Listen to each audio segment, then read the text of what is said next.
Ah, Isang maulan na hapon sa inyo guys at welcome ulit sa aking YouTube channel. Ngayong araw guys ay isi-share ko na naman sa inyo yung dalawang inahin ko na kawawalay pa lang. Halika guys, pakainin ko muna sila.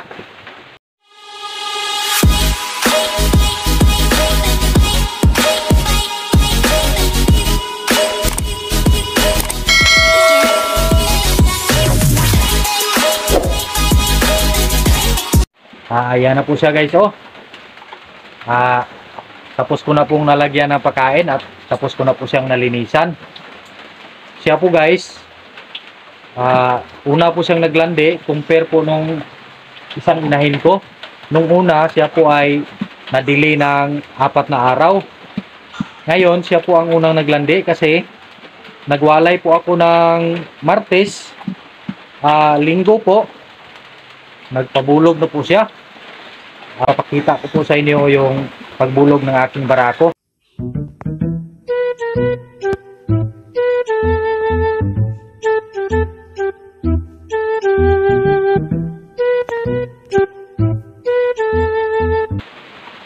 Ngayon, hindi rin ako naka-vlog kasi na-busy ako. Kaya ngayon lang po ako nag-vlog. Ngayon, nasa ano na po yung tiyan niya. Simula nang nabulugan siya noong October 14. So ngayon, nasa mahigit 1 linggo na po yung tiyan niya. Kasi yung record ko, notebook lang, nandun po sa bahay. Sana lang guys, mabuntis po siya. At yung isa naman guys, yung lumalaga ko, ngayon, isa na siyang ganap na inahin kasi nga tapos na po siya sa kaniyang isang panganakan. So, akala ko guys, hindi po siya maglandi, pero sa awa po ng Diyos, sa pagsapit po ng ika-10 araw simula nang nagwalay ako ng mga biik niya, ay naglandi po siya, nagpakasta po siya sa ating barako. Wow! So ngayon, nasa 5 araw na po yung tiyan niya simula nang mabulugan siya. Siya naman ngayon ang murag naulahi sa bisyamoy na una, siya na ngayon ang naulahi ng 2 araw. At sana lang guys, hindi po siya magrehit at magtuloy-tuloy po ang kanyang pagbubuntis. At yung kasi napansin ko po na naglalagas po yung mga balahibo niya. Ayan po guys, oh. Ano ko sa camera guys, oh. Ayan po. Oh. May mga balahibo po na parang naglulugon siya, pero nung pinakastahan ko siya, hindi pa naman. Sana lang nagtuloy-tuloy po yung pagbubuntis niya at hindi po maapektuhan ang kanyang paglulugon. Kasi hindi naman po siya tumakbo nang sinastahan siya ng aking barako na si Cardo. At i-update ko rin kayo sa aking barako guys na si Cardo. Kasi parang ano siya guys. Ayan po guys, oh. Ayan po siya guys. Parang wild na siya guys. Yung kulungan ko. Kasi nung may time na hindi ko po siya pinakasta, pinigilan ko. Ayun po ang ginawa po niya guys, oh. Parang giniba niya yung kulungan ko. At yung mga beko naman guys, ipapakita ko rin sa inyo. So, linisan ko muna sila guys bago ko ipakita sa inyo. A few moments later. Yan na pong mga beko guys, oh. Nung winalay ko. At ito po yung anak ng aking lumalaga noon na naglandi po siya ng 10 days. So ngayon, itong mga baboy na ito, nasa 12 days na ito ngayon, simula nang mawalay ko. So, tapos ko na rin ito silang napurga guys. At sa awa ng Diyos, mas okay naman yung katawan nila, oh. Naka-recover na ng konti.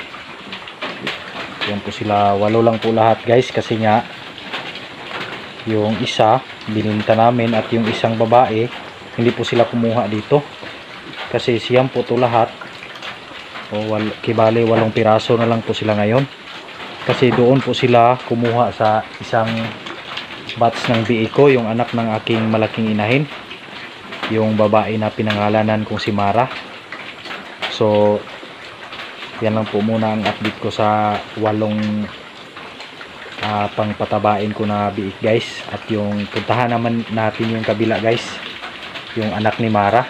Ito po yung anak ni Aliana guys, oh. So papalakihin ko muna kasi parang may kutob po ako na mamahal po yung biik ngayong mga January o February. Baka mahal na po yung baboy niyan. So lipat naman tayo sa kabila guys.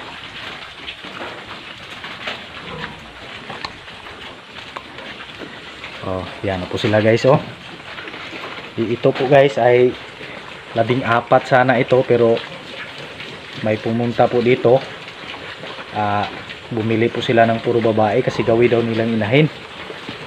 So bininta natin yung dalawa. Kibali 2 lang sana ang ibinta ko kasi kasamahan ng asawa ko, pero may pumunta dito bumili ng 2, kaya 3 po ang nabawas dito guys. At ang tira po 11 na lang. So ito po ay nasa 8 days pa po simula ng mawalay, at pinurga ko na lang po ito kahapon. Hindi ko lang na video guys kasi wala pong maghawak ng camera. Kung napapansin nyo po, may mga marker pa kasi hindi pa po nawawala yung mga marker, kasi kahapon ko lang po yung pinurga at sinabayan ko na lang ng pagtuturok ng vitamin B complex. So sana lang hindi po sila magtae kasi ang panahon po dito sa amin paiba-iba po. May mainit po sa umaga, tapos pagkahapon bigla pong uulan. At yung may iba naman na basa yung dumi pero hindi po gaano kaso. Pero may nilagay po ako na vitamins po sa kanilang painuman kasi natapos ko na po yung drinker nila guys. At ang ginawa ko, doon ko po nilagay sa gilid ng bubong, pero napansin ko po medyo mainit po, kaya ang ginawa ko, kumuha ko ng balani, parang ginawa kong kisame, at nilagay ko po sa ibabaw ng takip ng aking tangki ng drinker kasi mababa lang po yung bubong ko.